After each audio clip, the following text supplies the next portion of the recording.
Matt Chandler is the pastor of the Village Church in Dallas, and I think Matt's one of the best young preachers that I've ever heard. I want to encourage you to pray for Matt. Matt's been diagnosed with a brain tumor, and we need to pray for our brothers and sisters in the Dallas area and for Matt and his family. I've never met Matt, but I heard him relate a story once that I think needs to be retold because it speaks to the heart of God and to the past failures that many of us share. Matt was a freshman in college, and in one of his classes, God placed a young woman beside him. And the young woman was a young single mom who was doing her best to work her way through college.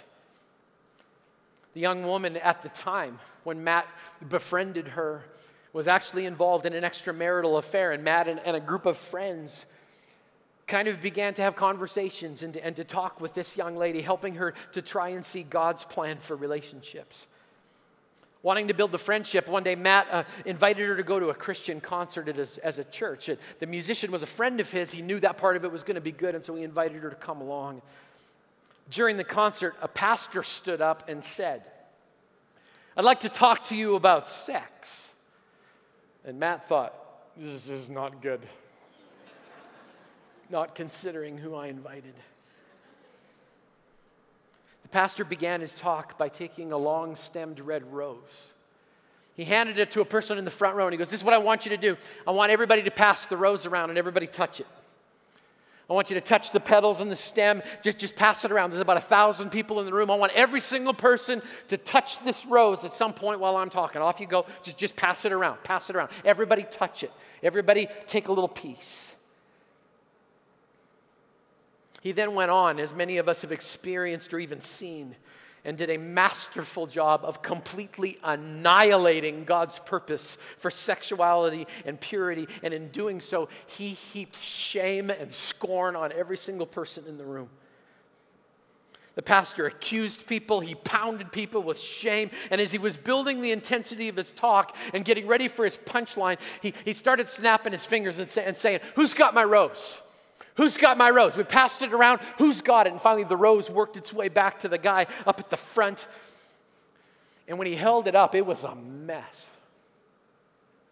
Petals were bent and falling off. The stem had been snapped. It was just jacked up. And his punchline was to do this. He held up the rose, and he said, "Who would want this? Who in the world would want this mess? It's been used. Who would want this?" Matt said this anger welled up inside of him. Not the anger that just comes out of your mouth, the kind of anger that comes from the bottom of your soul, a righteous anger. He said, "I wanted to scream. Jesus wants the rose. Jesus wants it. He made it. He put it together. He's been there every step of the way. He wants to put it back together. He wants to restore it. He wants to make it perfect. He wants to make it beautiful again. Jesus wants the rose.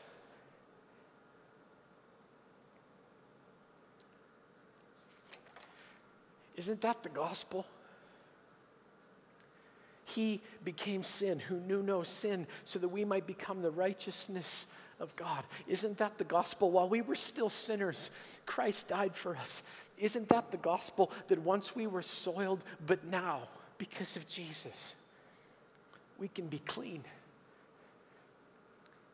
When I shared this message back at Christ the King Bellingham after the 11:30 sleep-in service, I'm standing out in the Commons, and this guy comes walking out, and he's a big guy.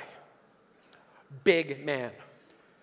And he's towering over top of everybody. And after every service, I go and stand out in the middle of the Commons. I'll figure if I'm going to preach it, I got to answer for it. So if anybody wants to say anything, they can come and say it to my face. And so I'm standing in the middle of the Commons. This guy laser beams me.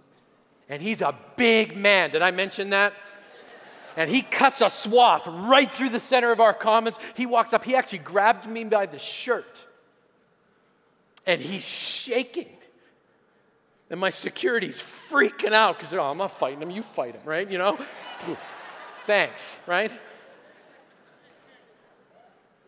And he says, "Okay, I'm the rose, right?" I said, We're all the Rose, man. He goes, okay. Is it true? Does he really want me? He wants you. I got to be there when he gave his heart to Jesus right there. He said, Jesus wants you. If you need me to prove it to you, the Bible talks about a group of religious people who drag this lady caught in the very act of adultery, and they prop her up in front of Jesus. And her hair's disheveled and her clothes are a mess. Her heart's in her throat. Jesus deals with the religious people by getting down on his hands and knees, and he writes something in the dirt. I do not know what Jesus wrote, but I know this. It must have been awesome. Because all of a sudden, this group of religious accusers, they all find something better to do. And pretty soon, it's just him and her. And when he makes eye contact, he says, where'd all the religious accusers go? All the people that condemned you, where are they?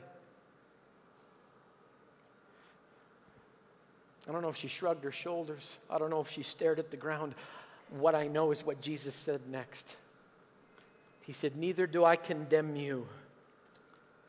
Go now in peace and leave your life of sin. Jesus wants to